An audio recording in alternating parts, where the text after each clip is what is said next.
गर्नु? जानु त पर्छ, आएपछि जानै पर्छ, यो संसारको नियम हो। अब म हमेसा यहाँ बस्यो भने राख्नुहुन्छ? हजुरको घरमा बस्न दिनुहुन्छ? अब हाम्रो युवक लामी छानेज्यू, उहाँले त मलाई छोरी जस्तो मान्नु भएको छ, छोरी नै मान्नु भएको छ। सुरुको दिनदेखि नै जब म पोखरा आएँ, युवक लामी छानेज्यूले समस्त पोखरा भ्रमण गराउनु भयो। सराङकोट होस् या फिर पुङ्दीकोट होस्, विन्ध्यवासिनी माताको मन्दिरमा होस् या फिर फेवातालमा होस्, हर जगह युवक लामी छानेज्यूले मलाई लैजानु भयो, पोखरा घुमाउनु भयो। छोरी जस्तो मानेर उहाँले सेवा गर्नुभयो।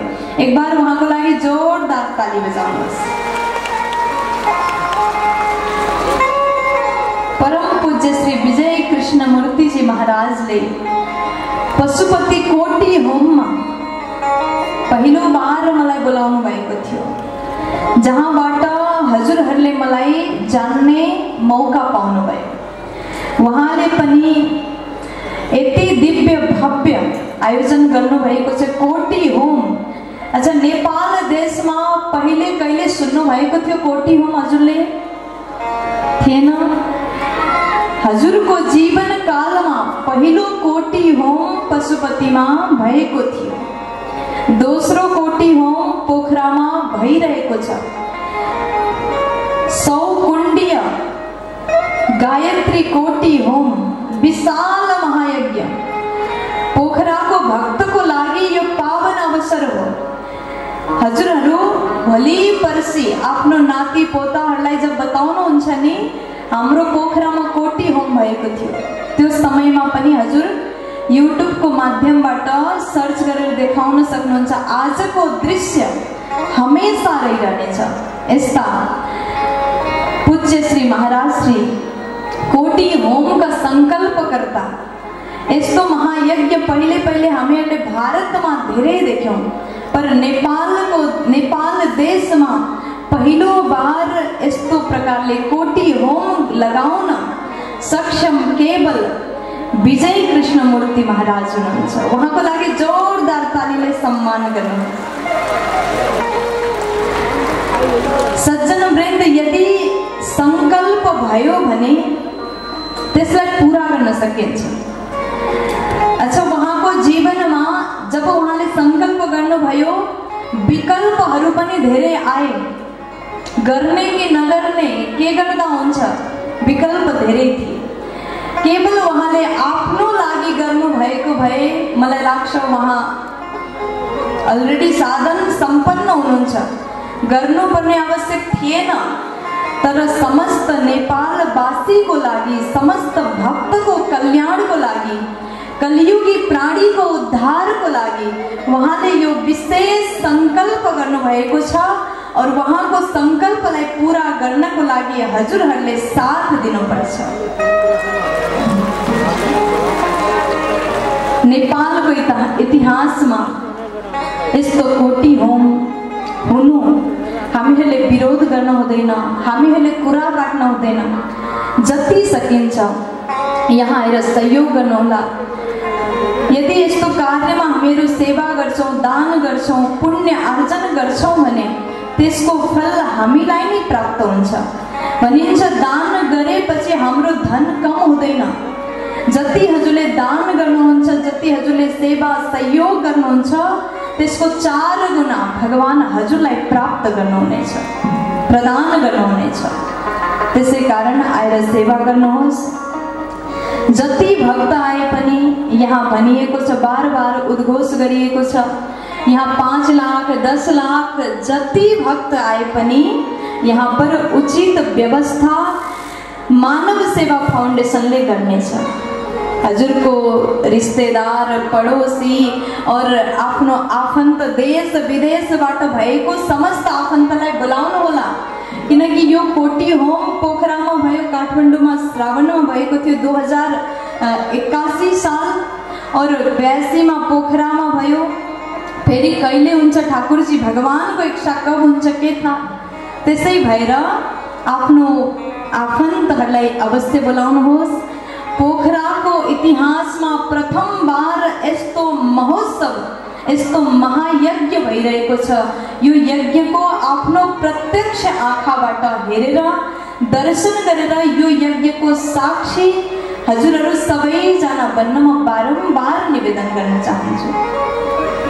सबैजना आउनुहोला र उहाँको यो सङ्कल्प केवल यो सङ्कल्प विजय कृष्णमूर्तिजी महाराजको मात्र नभएर समस्त जनताको प्रतिनिधित्व गरेर उहाँले यो कार्य सुरुवात गर्नुभएको छ। त्यसै भएर म देवी प्रतिभा पनि उहाँको यो कार्यलाई प्रशंसा गर्नको लागि, उहाँको यो कार्यलाई और ज्यादा ऊर्जा दिनको लागि मैले पनि यदि बोलेर केही हुन्छ भने यहाँ आउनुपर्छ भन्ने विचार लिएर म आएँ और 14 दिनसम्म बसेर हजुरहरूको सन्मुख भागवत कथा वाचन गरेँ। उहाँको यो प्रेम, यो सद्भाव, यो सद्विचारलाई म व्यासपीठबाट बारम्बार नमन गर्छु। महाराजजी, हजुर यस्तो कार्यलाई गर्दै जानुहोस्। हाम्रो साथ, सहयोग, सपोर्ट हमेशा रहनेछ।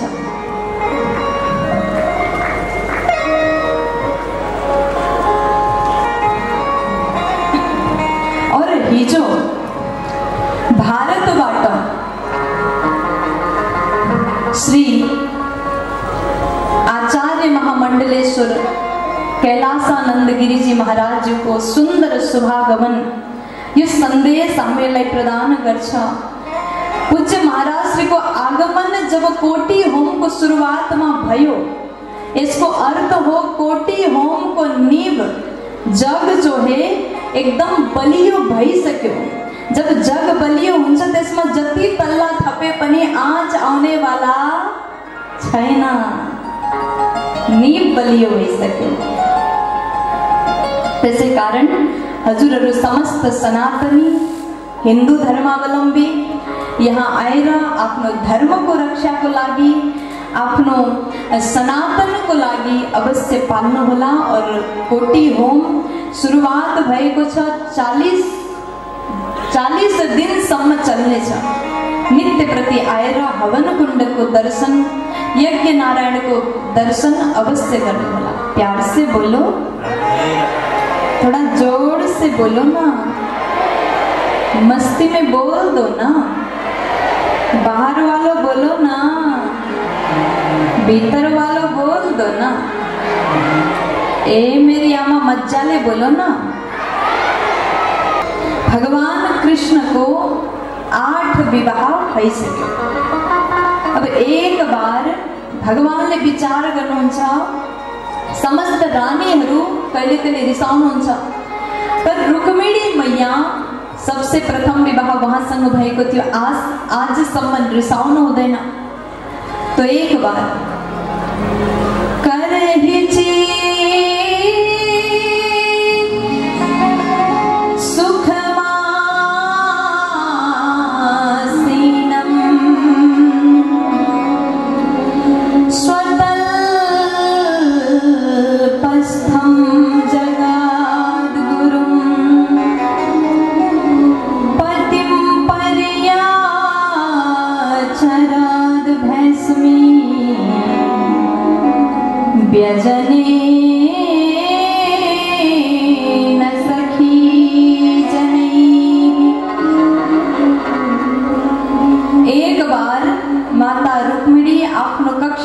भगवान आउनुभयो। भगवान आएको देखेर सब कोही सखीहरू उठ्नुभयो। मैया रुक्मिणी उभिनुभयो। त्यसपछि सखीहरू बाहिर जानुभयो। माता रुक्मिणी हातमा पंख लिएर भगवानलाई चमर डोलाइराख्नु भएको छ। तत्पश्चात भगवान मैयालाई हेरिराख्नुहुन्छ। भगवान भन्नुहुन्छ, देवी एक कुरा मलाई गर्नु छ। मैया भन्नुहुन्छ, प्रभु के कुरा हो भनिदिनुहोस्। तब मैया रुक्मिणी जी भन्नुहुन्छ कि प्रभु सब बात मलाई बताउनुहोस्, के विचार गर्नु भएको छ। तब कन्हैया भन्नुहुन्छ कि देवी मलाई लाग्छ हजुरले मसँग किन विवाह गरेको। आजकल विवाह गर्नुभन्दा पहिले गुण देख्छन्, स्वभाव बानी देखिन्छ। हजुरले विवाह गर्नुभयो। भनिदिनुहोस् के गुण छ ममा? मैया रुक्मिणीजी भन्नुहुन्छ प्रभु हजुर कस्तो कुरा गर्नु।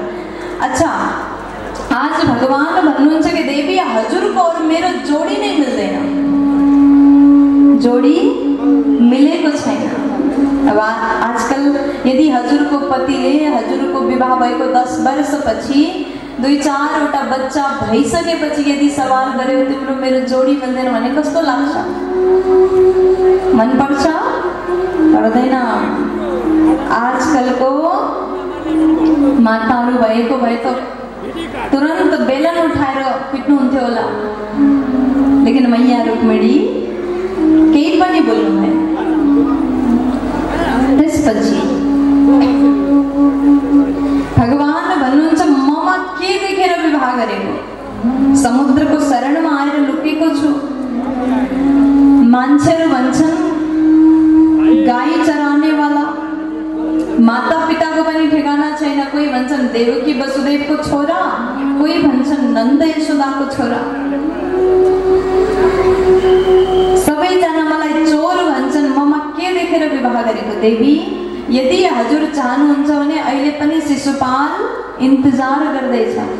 सुन्ने बित्तिकै माताजी बेहोस हुनुभयो, जमिनमा गिर्न थाल्नु भएको। तुरन्त भगवानले चतुर्भुज रूप धारण गरेर मैयालाई सम्हाल्नु भयो। सुखदेवजी भन्नुहुन्छ महाराज पर्यङ्का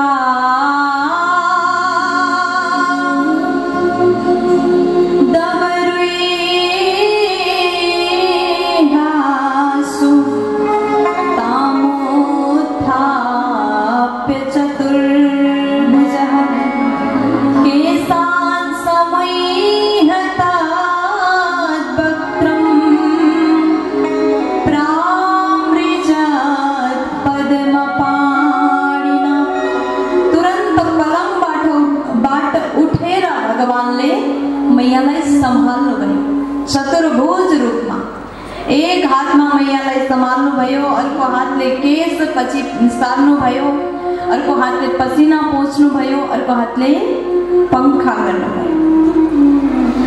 मैया जब बेहोसीबाट जाग्नुहुन्छ त्यसपछि भगवान भन्नुहुन्छ देवी हजुरलाई नराम्रो लाग्यो म त बस मजाक गरेको छु। कभी कभी गृहस्थ आश्रममा यदि हजुर गृहस्थ आश्रममा बस्नुहुन्छ भने कभी कभी हँसी मजाक भएन भने के मन पर्छ? पर्दैन। अयम हि परमो लाभो गृहेषु गृहमेधिनां यन्नमर्नियते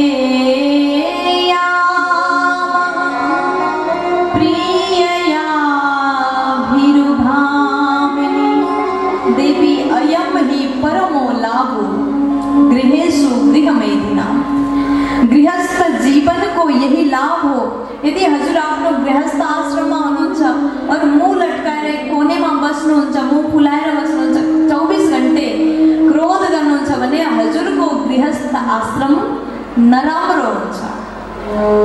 अब हजुरले नोटिस गर्नु होला यदि हजुरको घरमा कोही व्यक्ति यस्तो छ जसलाई हँसी मजाकै मन पर्दैन, 24 घण्टे गम्भीर भएर एक कोनेमा मुख फुलाएर आफ्नो हातमा रिमोट लिएर समाचार देख्दा रहेछ, कस्तो लाग्छ? हँसी मजाक नगर्ने मान्छे मन नपर्ने हुन्छ। यदि हजुर गृहस्थी हुनुहुन्छ कहिले कहिले बहुत ज्यादा पनि नै कहिले कहिले हँसी मजाक राम्रो कुरा गर्नुपर्छ, तभी हजुरको गृहस्थ जीवन राम्रोसँग चल्छ। प्यार से बोलो। सुखदेव जी भन्नुहुन्छ मैया रुक्मिणी जी जब होसमा आउनुभयो त्यसपछि भगवानलाई भन्नुहुन्छ प्रभु हजुरले भनेको प्रत्येक कुरा सही छ। हजुरले भन्नुभयो हजुरको मेरो जोडी जम्दैन, हजुर परमात्मा हुनुहुन्छ र म साधारण कसरी जोडी मिल्न सक्छ? हे नाथ हजुरले भन्नुभयो ममा गुण छैन, हजुर तो निर्गुण निराकार पनि हो और सगुण साकार पनि हुँ। हजुरले भन्नुभयो समुद्रको शरणमा म लुकेको छु। हजुर वास्तवमा क्षीर सागरमा रहनेवाला हुनुहुन्छ। हजुरले भन्नुभयो कि मेरो माता पिताको थाहा छैन। कोही भन्छन् देवकी वसुदेवको छोरा, कोही भन्छन् नन्द यशोदाको छोरा। अब सरकार, म हजुरलाई निवेदन गर्छु, हजुर स्वयं जगतको मालिक हुनुहुन्छ, जगतको स्वामी हुनुहुन्छ, सबको माता पिता हजुर हुनुहुन्छ। त हजुरको माता पिता कोही और कसरी हुन सक्छ? तत्पश्चात मैया भन्नुहुन्छ, प्रभु हजुरले भन्नुभयो म चोर हुँ। हजुर वास्तवमा भक्तको मनलाई, हृदयलाई चुराउने वाला चोर हुनुहुन्छ। यस्तो प्रकारले सुन्दर स्तुति गरिसकेपछि भगवान अत्यन्त प्रसन्न हुनुभयो। अब भगवान कृष्ण पनि आफ्नो गृहस्थ आश्रमलाई अत्यन्त सुन्दर बनाउनु भएको छ। समस्त रानीहरूको साथमा भगवान कृष्ण जी बडा ही सुन्दर रूपमा निवास गर्दै हुनुहुन्छ। अब सुखदेव जी भन्नुहुन्छ, महाराज एक बार म हजुरलाई भगवानको 16,108 विवाहको कहानी सुनाउँछु। एक भौमासुर नामक राक्षस छ जसले राजकुमारी 16,100 राजकुमारीलाई हरण गरेर ल्याएको छ और बन्दी बनाएर राखेको छ। उसको मन छ बहुत धेरै संख्यामा भइसकेपछि सबको साथमा एकैचोटि विवाह गर्ने। भगवान कृष्ण जी सत्यभामा मैयाको लागि स्वर्गबाट पारिजात ल्याउने बहाना बनाएर भौमासुरको राज्यमा जानुभयो। गरुडजीमा बसेर भौमासुरको उद्धार गर्नुभयो और उसले बन्दी बनाएर राखेका 16,100 राजकुमारीहरूलाई भन्नुहुन्छ, अब हजुरहरू आफ्नो घर जानुहोस्। त्यो समयमा राजकुमारीहरू भन्नुहुन्छ, प्रभु हजुर कस्तो कुरा गर्नुहुन्छ? यदि हामीहरू एक राक्षसले हरण गरेका हामी राजकुमारीहरू यदि घर पनि वापस जान्छौँ भने हामीलाई कसैले स्वीकार गर्नुहुन्न। देखो, नारीको जीवन अत्यन्त स्वच्छ, पवित्र, मर्यादित हुनुपर्छ। यो समाजमा पुरुषले जति गल्ती गरे तापनि पुरुषलाई कसैले पनि उंगली उठाउने वाला छैन। दोष कसको हुन्छ? नारीको। यदि नारीमाथि कुनै अन्याय अत्याचार भयो भने मान्छेहरू के भन्छन्? यसैको गल्ती होला, जान्नी भएर कुरा गर्ने यही होला, धेरै हाँस्ने यही होला। गल्ती कसको हुन्छ? नारीको। नारी भनेको एउटा सफेद वस्त्रको समान हो। यो सफेद वस्त्रमा एउटा पनि दाग लाग्यो भने त्यसलाई छुटाउनको लागि वर्षौं बित्छ, तर पनि त्यो दाग छुट्नेवाला छैन। त्यसै भएर म निवेदन गर्न चाहन्छु समस्त नारीहरूलाई, म जस्ता मेरो उमेरका दिदी बहिनीहरूलाई, हजुर फोन युज गर्नुहुन्छ, मोबाइल चलाउनुहुन्छ, बिल्कुल गर्नुहोस्, निसंकोच गर्नुहोस्। तर आफ्नो फोनबाट कोसँग कति कुरा गर्ने? आजकलको जमाना टिकटकको जमाना, फेसबुकको जमाना, इन्स्टाको जमाना छ और यसमा हामीहरू व्हाट्सएपको जमाना, च्याट गर्छौं। बोल्ने जति नबोल्ने जति बोलिदिन्छौं और अन्तिममा त्यही कुरा हजुरको लागि दुखदायी हुन्छ। म निवेदन गर्न चाहन्छु सम्पूर्ण मेरो बहिनी दिदीहरूलाई सावधान भएर सुन्नुहोला। यदि हजुरलाई फेसबुकमा कसैले दोस्ती गर्दछ और कसैले भन्यो म हजुरलाई माया गर्छु, त्यसको कुरामा विश्वास नगर्नुहोस्। हजुरहरू एकदम सोझो हुनुहुन्छ। अर्काको मायामा परेर आफ्नो आमा बाबालाई धोका कहिले नदिनुहोस्। आज कतिपय केस यस्तो हामीले सुन्छौं टिभीको माध्यमबाट, न्यूजपेपरको माध्यमबाट। कोही मन परेर आफ्नो आमा बाबालाई छोडेर भागेको खबर हजुरले सुन्नु भएको होला।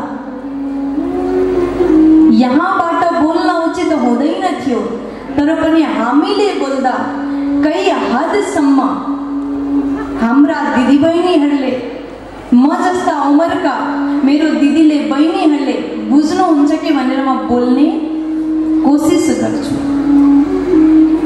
हर जग्गा निवेदन म गर्छु। म हजुरलाई निवेदन गर्न चाहन्छु, कसैको 4 दिनको प्यारमा परेर आफ्नो 20 सालबाट माया गर्ने, हजुरलाई जन्म दिने, हजुरलाई पढाउने, हजुरलाई राम्रो मान्छे बनाउने आमा बाबालाई कहिले पनि धोका नदिनुहोस्।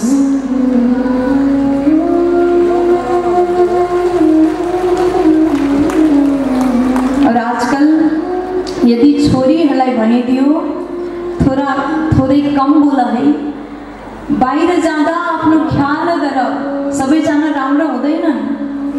हामीलाई के लाग्छ? हामीलाई रोकेको जस्तो लाग्छ।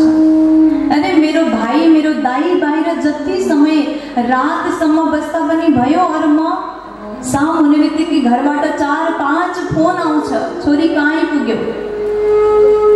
हामीलाई लाग्छ हामीलाई बन्धनमा राखिएको छ, हामीलाई रोकटोक गरिएको छ।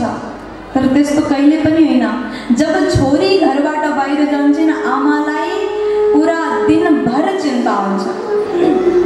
जब सन्ध्याकाल हुन्छ, शाम हुन्छ, तो चिन्ता और बढ्छ। हजुरको चिन्ताले बार बार घरबाट फोन आउँछ। त्यसलाई बन्देज नसम्झनुहोस्, त्यसलाई बन्धन नमान्नुहोस्। सच्ची बात हजुरलाई बताऊं, छोराहरू 10 बजेसम्म बाहिर बसे तापनि माँ बापलाई चिन्ता हुँदैन। छोरीहरू 4-5 बजेसम्म बाहिर बसे ठुलो चिन्ता हुन्छ, जसलाई हामी बन्धन मान्छौँ। तर त्यो बन्धन होइन। हजुरको घरमा यदि घर बनाउनको लागि सरिया लाइएको छ,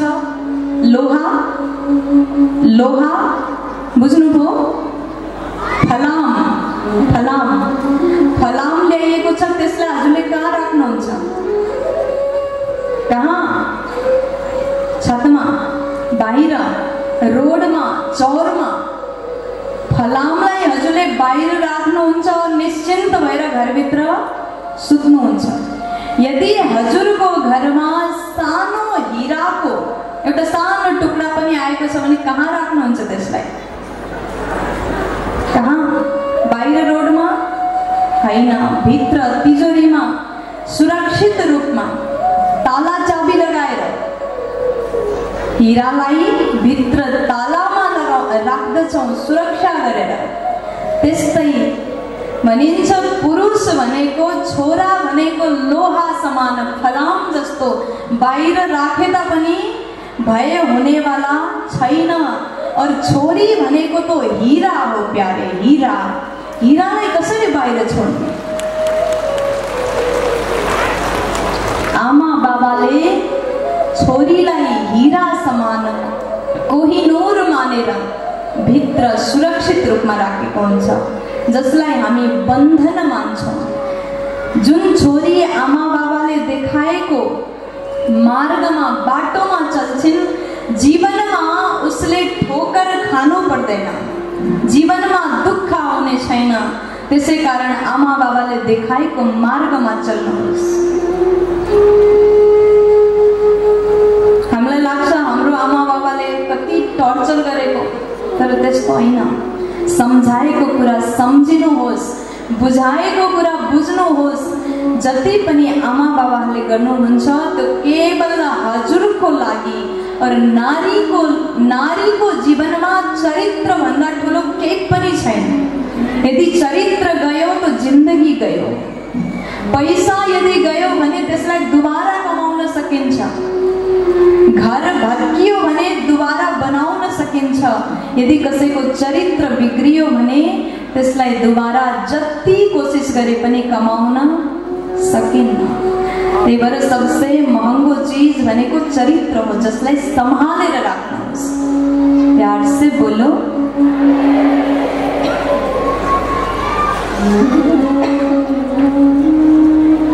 तत्पश्चात कन्याहरू भन्दछन् कि प्रभु, एक बार राक्षसले राज्य हरण गरिसके अब घर कसरी वापस जाने। भगवान भन्नुहुन्छ हजुर चिन्ता नगर्नुहोस्, हजुर द्वारिकापुरी जानुहोस्।